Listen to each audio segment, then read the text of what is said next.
कैसे हैं सभी लोग? सब बढ़िया? मैं हूं आकाश जैन।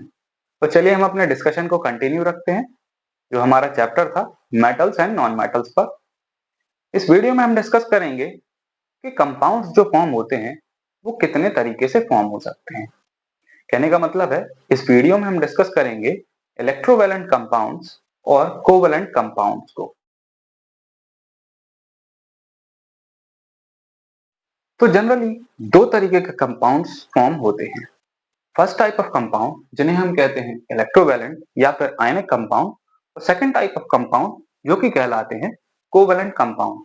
तो चलिए इनको डिस्कस करते हैं और डीपली इनके बारे में हम जानते हैं।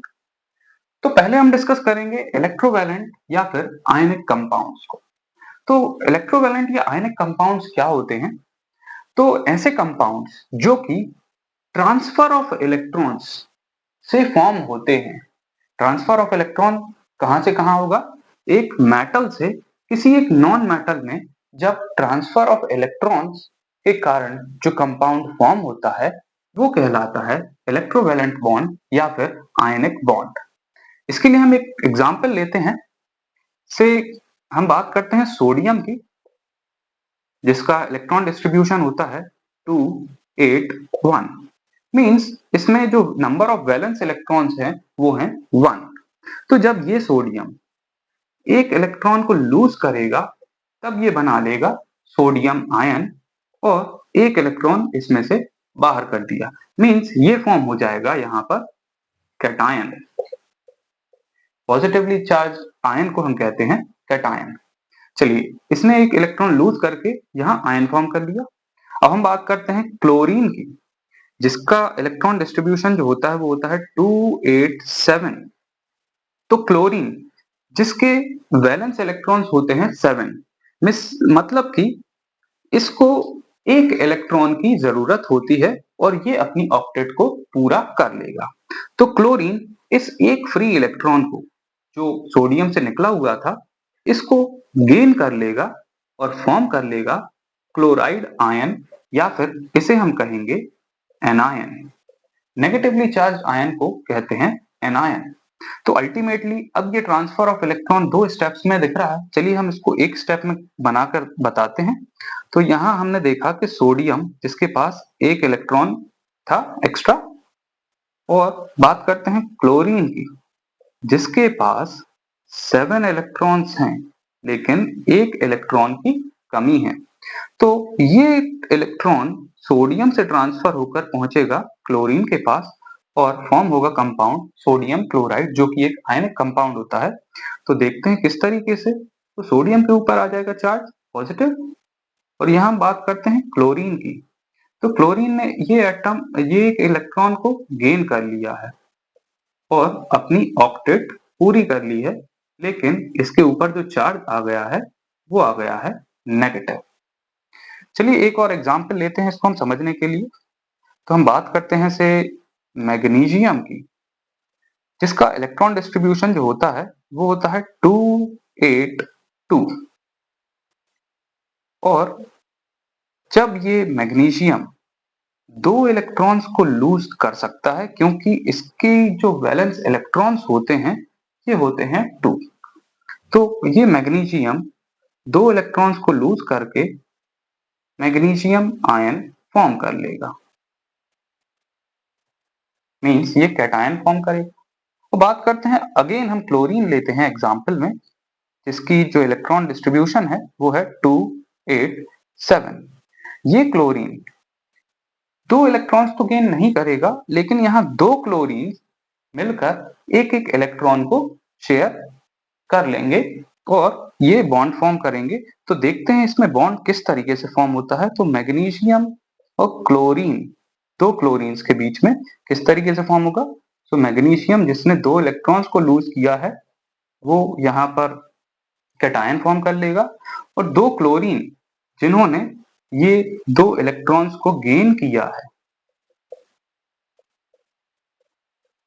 वो यहाँ पर फॉर्म करेंगे क्लोराइड आयन को, और यहाँ हमारा जो कंपाउंड फॉर्म हो जाएगा वो फॉर्म हो जाएगा MgCl2। अब आते हैं हम कोवेलेंट कंपाउंड्स पर।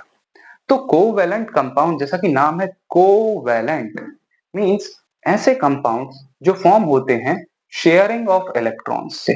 और ये शेयरिंग ऑफ इलेक्ट्रॉन्स किनके बीच में होगी? Between a non metal and another non metal.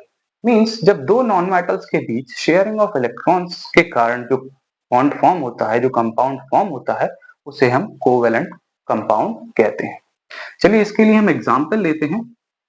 हम एग्जांपल लेते हैं वाटर का, H2O का। तो जब हाइड्रोजन और ऑक्सीजन कंबाइन होते हैं तब फॉर्म होता है वाटर का मॉलिक्यूल। मींस इसको हम बैलेंस करके अगर लिखते हैं तो इस तरीके से लिखा जाएगा। तो हमें पता है कि जो हाइड्रोजन होता है उसके पास एक इलेक्ट्रॉन होता है, ऑक्सीजन जिसके पास जो वैलेंस इलेक्ट्रॉन्स होते हैं वो 6 होते हैं।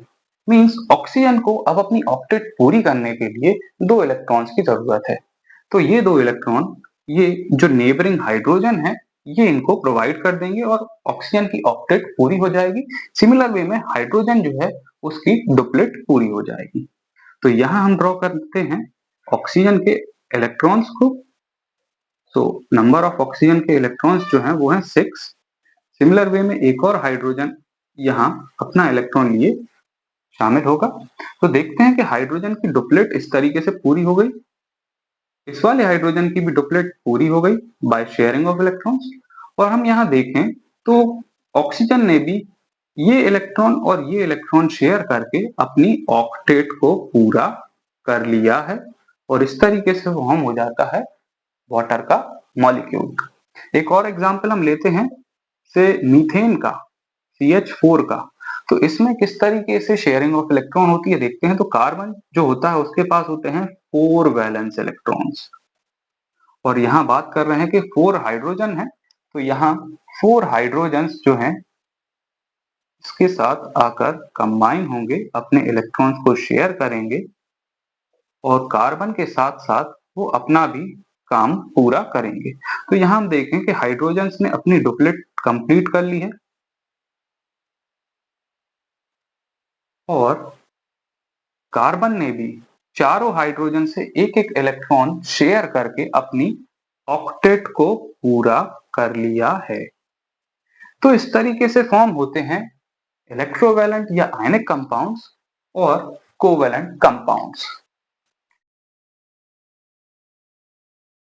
अब हम आगे बढ़ते हैं टॉपिक पे और डिस्कस करते हैं इलेक्ट्रोवैलेंट कंपाउंड्स और कोवैलेंट कंपाउंड्स की जो प्रॉपर्टीज हैं उनके बीच डिफरेंस में।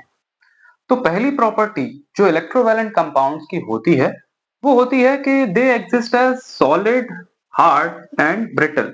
ये जनरली सॉलिड होते हैं जो कि हार्ड और ब्रिटल होते हैं। वहीं कोवैलेंट कंपाउंड्स में अगर हम बात करें तो कोवैलेंट कंपाउंड्स जो होते हैं वो जनरली एग्जिस्ट करते हैं एज गैसेस और लिक्विड्स और सॉफ्ट सॉलिड्स के फॉर्म में। दूसरी प्रॉपर्टी पर आए इलेक्ट्रोवैलेंट कंपाउंड्स में, तो बात करते हैं कि electrovalent compounds have high melting and boiling points. वहीं अगर कोवैलेंट कंपाउंड्स को देखें तो they have low melting and boiling points. Next property पर आते हैं जो कि है इलेक्ट्रोवैलेंट कंपाउंड्स जो होते हैं वो सॉल्यूबल होते हैं वाटर में बट इनसॉल्यूबल होते हैं ऑर्गेनिक सॉल्वेंट्स में। ऑर्गेनिक सॉल्वेंट्स जैसे कि केरोसिन या पेट्रोल। वहीं अगर हम कोवैलेंट कंपाउंड्स की बात करें तो कोवैलेंट कंपाउंड्स जो होते हैं वो सॉल्यूबल होते हैं ऑर्गेनिक सॉल्वेंट्स में लेकिन इनसॉल्यूबल होते हैं वाटर में। मींस इनकी जो प्रॉपर्टीज हैं वो जस्ट ऑपोजिट हैं। लास्ट प्रॉपर्टी जो है इलेक्ट्रोवैलेंट कंपाउंड्स की वो है कि इलेक्ट्रोवैलेंट कंपाउंड्स जो होते हैं वो इलेक्ट्रिसिटी को कंडक्ट करते हैं इन मोल्टन स्टेट। और कोवैलेंट कंपाउंड्स की अगर हम बात करें तो कोवैलेंट कंपाउंड्स जो हैं वो पुअर कंडक्टर ऑफ इलेक्ट्रिसिटी होते हैं। तो ये था इनके बीच में जो प्रॉपर्टीज के डिफरेंस है इलेक्ट्रोवैलेंट कंपाउंड और कोवैलेंट कंपाउंड्स के बीच। आपको हमारी वीडियो कैसी लगती है कमेंट्स करके बताएं और पढ़ते रहिए निंजा टेक्निक से।